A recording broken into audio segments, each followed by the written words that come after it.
Et salut à tous. Aujourd'hui je vais vous montrer comment changer l'écran d'un Samsung A10. Donc c'est le SM105 et celui-là c'est un G mais c'est exactement pareil que le F.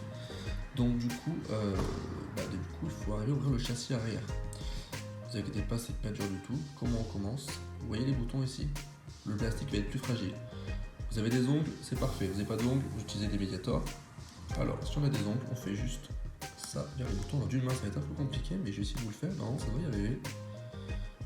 Hop, vous avez vu, je suis arrivé à entrer les ongles parce qu'ici c'est beaucoup plus fin et hop, on fait le tour. Vous avez vu, et là il s'ouvre. Simplement, pas besoin de forcer, pas besoin d'y aller comme un bourrin, pas besoin de ventouse. Voilà, et là on fait le tour. Alors là je vais lâcher le téléphone et je vais continuer à faire le tour. Donc du coup dès qu'on a fait le tour, on enlève le châssis. Donc là je me suis aidé d'un médiator car en bas c'est un peu clipsé. Je suis en train de me casser les ongles, donc du coup c'est pas que c'est pas possible mais j'ai les ongles un peu mous. C'est un peu dégueulasse, je suis désolé.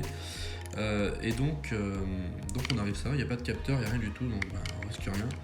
Donc là je sais pas si c'est écrit mais non, c'est un version G, voilà vous voyez, c'est un 105G et pas un 105F. J'ai commandé un F comme écran. On va faire un petit test pour voir si ça fonctionne. Donc là, deuxième étape, on retire tous les vis. Ce sont tous les mêmes, donc vous inquiétez pas. Même si vous les inversez, c'est pas grave du tout. Chez Samsung, c'est souvent le cas. Faites quand même attention, mais tous ces vis là, au-dessus, ça sera les mêmes. Voilà. Donc là, vous enlevez toutes les vis. C'est ce que je vais faire tout de suite. Allez, c'est parti.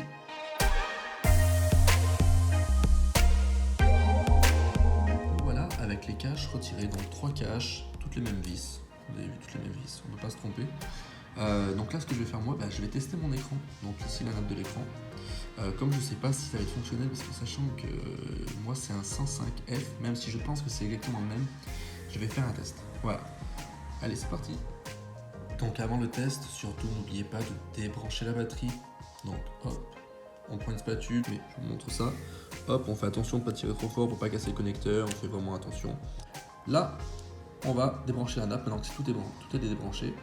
Depuis que la batterie est débranchée, on va pouvoir débrancher la nappe et connecter l'écran, l'allumer et voir s'il se passe quelque chose, si le tactile fonctionne, si l'image apparaît, s'il n'y a pas un bug, si on ne le retrouve pas sur recovery, parce que si l'écran n'est pas compatible, des fois on se retrouve sur un recovery et le téléphone ne veut pas démarrer puisque forcément il se dit il y a un souci.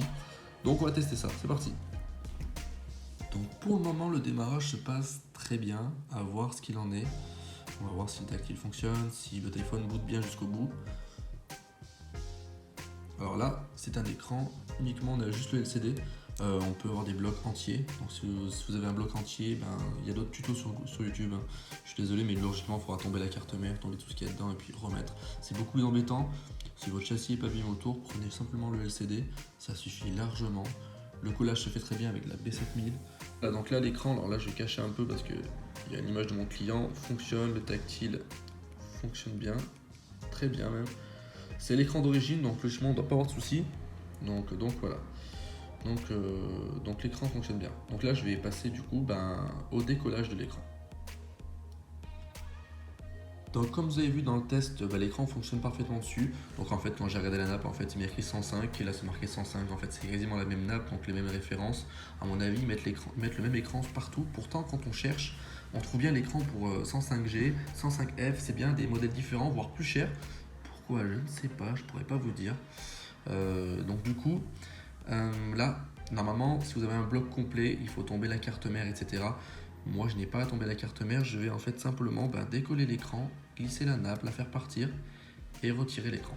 Donc, qu'est-ce qu'il va falloir faire? Chauffer 80 degrés maximum, pas plus pour pas endommager les composants. Si vous avez peur d'endommager quelque chose, retirez la carte mère, retirez ça. Moi, je vais pas me casser la tête parce que je sais très bien comment faire. J'ai un décapeur professionnel, je vais faire tout le tour sans rien endommager à 80 degrés maximum et l'écran va s'enlever plus ou moins difficilement. On prend des médiators, des plaques, on glisse dessous, je prends une carte bancaire, on le décolle et il s'enlève. Allez, c'est parti. Donc là je viens de le chauffer, donc là il est bien chaud. Et alors moi ce que je vous conseille, c'est pareil, si vous avez des ongles, alors je sais pas cette main là, mais faites voir. Je t'attire, voilà, vous voyez, directement on arrive à passer sous le verre. Alors quand je dis sous le verre, c'est qu'il faudra bien passer sous le bloc LCD, il ne faut pas passer uniquement sous le verre, ça sert à rien, le verre s'enlève pas. Donc il va falloir commencer à glisser là, et puis tout doucement, voilà, pour se glisser l'ongle, et voilà, vous voyez. Et là j'utilise un médiator ou une petite spatule en métal sans abîmer le contour. Faites attention au contour, il ne faut pas abîmer le contour parce qu'on va se replacer dessus. Donc voilà. Faut surtout pas casser ce petit bord là, hein. Faites attention, parce que l'écran se glisse dedans. Voilà. Donc c'est parti, je vais essayer de le faire. J'ai utilisé mon ongle et le médiator, et en fait le bloc s'enlève tout seul en fait, hein. Donc faites attention, au début vous voyez le verre s'enlève en morceaux, il ne faut pas enlever le verre, il faut vraiment enlever le bloc dessous. Même si vous cassez un bout de verre, après vous glissez, vous tirez la plaque LCD, et tout vient en fait. Voilà, il faut y aller tout doucement. Maintenant on va le tirer tout doucement, quitte à passer une carte bancaire ou quelque chose pour le glisser dessous, mais là il est chaud, regardez, il s'enlève tout seul, je tire, il se décolle tout seul. Donc voilà. Allez c'est parti, je continue. Vous voyez, là il s'est enlevé tout seul, hein. Vraiment j'ai quasiment pas forcé, ça s'enlève tout seul. La nappe va venir, il suffira de la faire passer à travers, et puis on va recoller l'écran quoi, c'est vraiment super simple. Et un écran d'origine c'est pas vraiment cher aujourd'hui, il y a même des copies qualité d'origine qui sont vraiment pas chères. Je vous conseille vraiment l'original, vous cassez pas la tête, on est à 10 ou 15 euros près. Je sais c'est un budget mais si vous voulez quelque chose de qualité, prenez l'original. Voilà, allez, regardez, vous voyez, ça s'enlève tout seul. Je vais continuer avec les deux mains. Donc l'écran est retiré, et après en fait vous nettoyez bien le contour. Donc vous voyez il y a un petit trait, une petite démarcation. Il faut bien nettoyer tout là, vous voyez, il reste des morceaux. S'il y a des morceaux, votre écran, il va mal se placer et ça va faire de la merde. Clairement, je vous dis clairement, ça va faire de la merde. Donc nettoyez bien. Il faut bien vous casser la tête, il faut mieux prendre le temps à bien nettoyer que faire ça vite et se dire ouais, je vais trop monter l'écran. Non, il faut nettoyer bien. Vous voyez, donc là, je peux pas le faire, je n'ai qu'une main, je peux pas le faire. Je vais nettoyer. Clairement que ça va être bien propre. Après, on applique une fine couche de colle, on remet l'écran et on est reparti. Allez, go! Faites bien attention qu'il ne reste pas de morceaux dans un angle ou quelque chose, car sinon quand vous allez mettre votre écran, ça va casser le LCD ou alors il y aura un espace, il va se décoller, etc. Donc vraiment faites attention aux morceaux, vérifiez bien. Là j'ai fait le contour, j'ai vu que le petit châssis est un petit peu ébréché ici.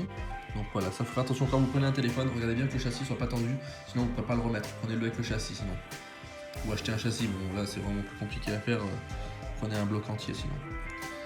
Donc voilà, donc là je vois pas de morceaux, je vois rien du tout. J'ai passé un coup de brosse à dents pour être sûr que ce soit propre. Et voilà, j'ai passé un petit coup d'alcool pour nettoyer le contour pour que ça adhère bien après. Donc on passe bien, on dégraisse quoi. Et puis on va recoller le nouvel écran. D'une main, je suis vraiment pas équipé pour filmer, donc c'est vraiment pour montrer un petit peu la débrouille. Donc on passe vraiment une fine couche de colle. Mettez-en pas 3 tonnes, ça sert à rien. Pas derrière, parce que si vous devez le décoller, vous avez fait une bêtise. Quand il sera collé derrière, ça va arracher le LCD. Donc une fine couche de colle, pas sur le truc, pas sur l'écouteur interne, pas sur la caméra. On passe là, vraiment un filet, mais quand je dis un filet, vraiment c'est un filet.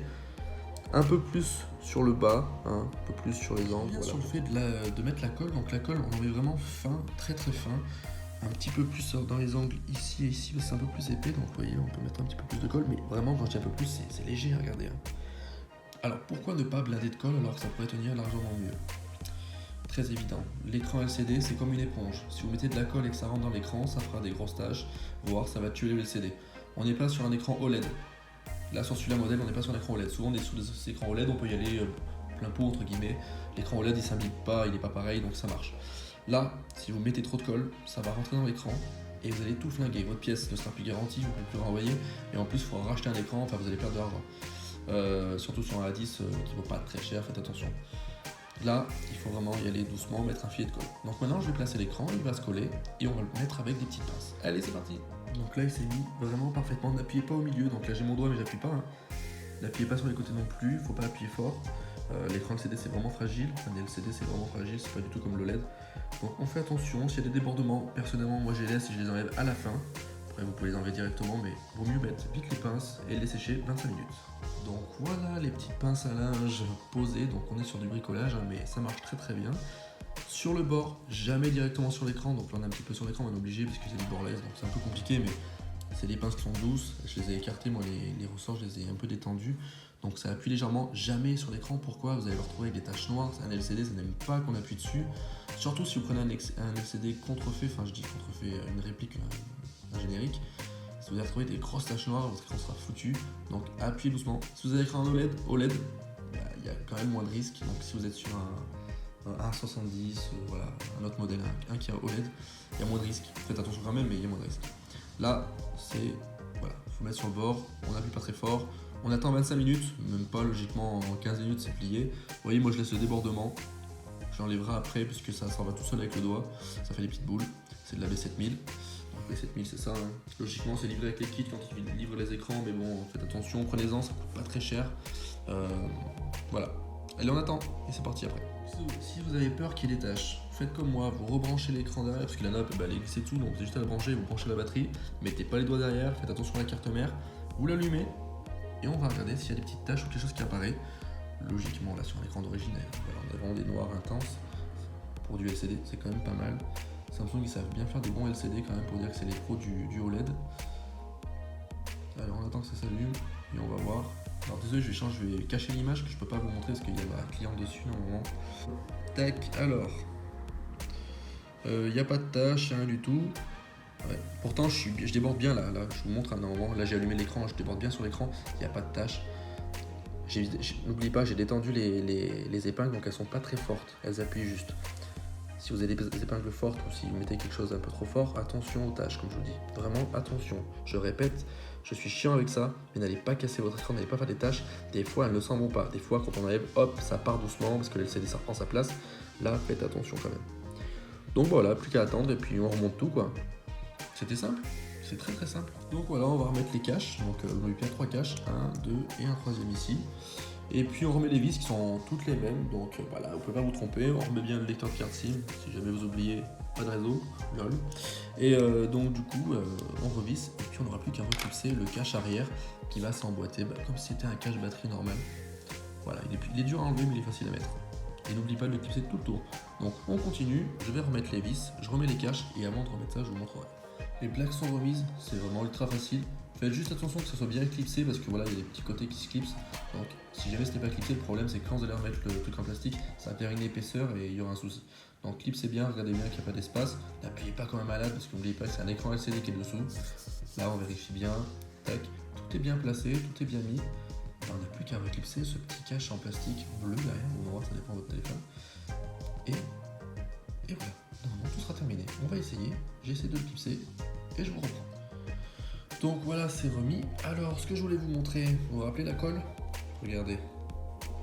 Elle s'enlève toute seule. Il suffit de faire ça. Moi, je préfère faire après. Pourquoi? Comme ça, au moins, je sais que c'est que au milieu. J'ai pas retiré la colle qui est du milieu. Ça n'a pas fait un filament qui est venu avec. Et j'aime pas. Voilà, peut-être que ça n'a rien à voir, mais voilà. On est à la bricole. Je vous montre comment on fait. Vous voyez, pareil là. Et voilà, on fait tout le contour. On enlève le petit morceau qui reste. Il sera bien propre, un petit coup d'alcool rapide. Moi je mets isopropanol mais légèrement tout autour pour nettoyer. Donc voilà, le téléphone est tout neuf. Donc maintenant voilà, le téléphone il a un écran d'origine, il est tout refait à neuf. Clairement on est sur quelque chose de viable. Voilà, donc franchement moi je vous conseille de prendre un écran d'origine. Vous cassez pas la tête, pas forcément un bloc entier, mais voilà, un comme celui-ci, ça va très très bien. Le tactile fonctionne parfaitement bien en fait. J'avais peur surtout pour le tactile vu que c'était pas la même référence. En fait ça marche nickel. Ça marche nickel. Voilà. Et j'espère que cette réparation vous aura plu et puis je vous dis pas à la prochaine pour une nouvelle vidéo.